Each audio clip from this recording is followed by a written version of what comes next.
ഒരു 500 gram chicken എടുത്തിട്ടുണ്ട്. അതിനകത്ത് കുറച്ച് മഞ്ഞൾപ്പൊടി, ഒരടപ്പ് സോയാ സോസ്. ഒന്നോ ഒന്നര എടുക്കാം. അതിൻ്റെ കൂട്ടത്തില് കുറച്ച് ഉപ്പ് ആവശ്യത്തിന് മാത്രം ചിക്കന് വേണ്ട ഉപ്പ്.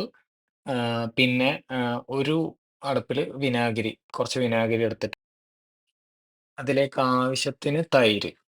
കുറച്ച് തൈര്. ഞാൻ മിൽമയുടെ തൈരാ ഇപ്പൊ എടുത്തേക്കുന്നത്. മിൽമയുടെ കുറച്ചുകൂടെ വിശ്വസിച്ച് കഴിക്കാൻ പറ്റും. നമ്മള് പുറത്തുന്ന് പനീറ് അങ്ങനെയുള്ള സാധനങ്ങളൊന്നും പുറത്തുന്ന് മേടിച്ച് പാക്ക്ഡ് ആയിട്ടുള്ളത് മേടിച്ച് കഴിക്കല്. മിൽമ കുറച്ചുകൂടെ നമുക്ക് വിശ്വസിക്കാൻ കൊള്ളാവുന്നതുകൊണ്ടാണ് മിൽമയുടെ എടുത്തത്.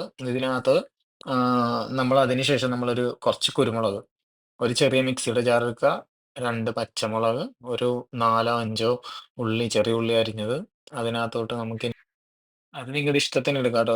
ഉള്ളിയൊക്കെ ഇച്ചിരി കൂടുതൽ എടുത്തോന്ന് പറഞ്ഞിട്ട് കുറച്ചുകൂടെ നല്ലതാണ്. കുറച്ച് മല്ലിയില എടുത്തിട്ട് ഇടുന്നുണ്ട് ഞാൻ. ഒരു ഒരു വല്ലാത്തൊരു അടിപൊളി ഫ്ലേവർ കിട്ടും. പിന്നെ ഒരു തക്കാളി, ചെറിയൊരു തക്കാളി അരിഞ്ഞത്. പിന്നെ കുറച്ച് ആഹ്, ഇഞ്ചി. അത് അധികം ഇടരുത്.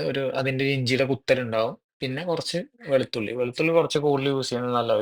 എനിക്കൊരു ഗാർലിക് ഫ്ലേവറൊക്കെ നല്ല ഇഷ്ടാണ്. അപ്പൊ നിങ്ങൾക്ക് അതുപോലെ വേണമെങ്കിൽ ചെയ്യാം. ഇതിനകത്ത് നമ്മളൊരു തുള്ളി ഓയില് ചേർത്തിട്ടില്ല. വേറെ വെള്ളവും ചേർക്കുന്നില്ല. ഇത് ഈ മസാല അരയാൻ വേണ്ടി മാത്രമുള്ള ഉപ്പ്. ഓക്കെ. ഇത്ര സാധനങ്ങൾ എടുക്കുക. നമ്മളൊരു ജാറില് നേരെ അടിക്കുക. ഒരൊറ്റ അടി അടിച്ചാ മതി. ജസ്റ്റ് ഒന്ന് നോക്കുക. നോക്കുമ്പോ ഈ ഒരു പരുവത്തില് നമുക്ക് കിട്ടും. ഇത് കൂടുതല് അടിക്കാതിരിക്കുന്നതാണ് നല്ലത്. എന്നാലേ നമുക്കത് ഇടക്ക് വായില് കഴിക്കുമ്പോ അതൊരു കടിക്കുമ്പോ ഒരു ഫീൽ ഉണ്ടാവുള്ളൂ. നേരെ നമ്മള് മാരിനേറ്റ് ചെയ്ത് വെച്ചേക്കുന്ന ചിക്കൻ പാനിലോട്ട് ഇടുക. ഓക്കെ. പാനിലോട്ടിട്ട് ജസ്റ്റ് ഒന്ന് ഇളക്കി കൊടുക്കുക. ചിക്കനകത്ത് വേറെ വെള്ളമോ, പാനിനകത്ത് വേറെ ഓയിലോ ഒന്നും ഒഴിക്കേണ്ട കാര്യമില്ല. ഓയില് ഒട്ടും ഒഴിക്കുന്നില്ല നമ്മള്. ഈ ചിക്കനകത്ത് ഉണ്ടായിരുന്ന ചെറിയ നെയ്യൊക്കെ ഉണ്ടല്ലോ, അതിന്റെ ഫാറ്റൊക്കെ അതൊക്കെ നമ്മള് റിമൂവ് ചെയ്ത് കളയും. മാക്സിമം കളഞ്ഞിട്ട് തന്നെ ചിക്കൻ എടുക്കാറ്.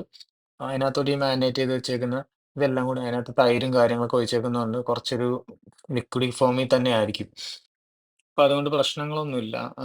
ഫ്ലെയിം കുറച്ച് വെക്കുക. കുറച്ച് വെച്ചിട്ട് നമ്മള് ഒന്ന് ജസ്റ്റ് അടച്ച് വെച്ചിട്ട് ഒരു 4 മിനിറ്റ്, 3 മിനിറ്റ് വല്ലതും കുക്ക് ചെയ്യുക. ഓക്കെ. അതിനുശേഷം നേരെ അത് ഈ ഒരു തള വന്ന് കുറച്ച് വെള്ളം ഇറങ്ങി പറ്റി കഴിയാൻ നേരത്ത് ഈ നമ്മൾ നേരത്തെ അടിച്ച് വെച്ചേക്കുന്ന മസാല ഉണ്ടല്ലോ, അത് നേരെ അതിനകത്തോട്ട് ഇട്ട് കൊടുക്കുക. ഇട്ട് കൊടുത്തിട്ട് നന്നായിട്ട് മിക്സ് ചെയ്യുക. ഓക്കെ. നന്നായിട്ട് മിക്സ് ചെയ്യുക. മിക്സ് ചെയ്തതിന് ശേഷം നിങ്ങൾക്ക് എന്തെങ്കിലും ഉപ്പോ അങ്ങനെ എന്തെങ്കിലും പോരായ്മ ഉണ്ടെങ്കിൽ നിങ്ങൾക്ക് ചേർത്ത് എരിവിന് വേണമെങ്കിൽ കുറച്ച് കുരുമുളക് മാക്സിമം ഞാൻ ഇതിനകത്ത് വേറെ മഞ്ഞൾപ്പൊടി അല്ലാണ്ട് വേറെ മസാലപ്പൊടി ഒന്നും ഉപയോഗിച്ചിട്ടില്ല. സൂപ്പർ.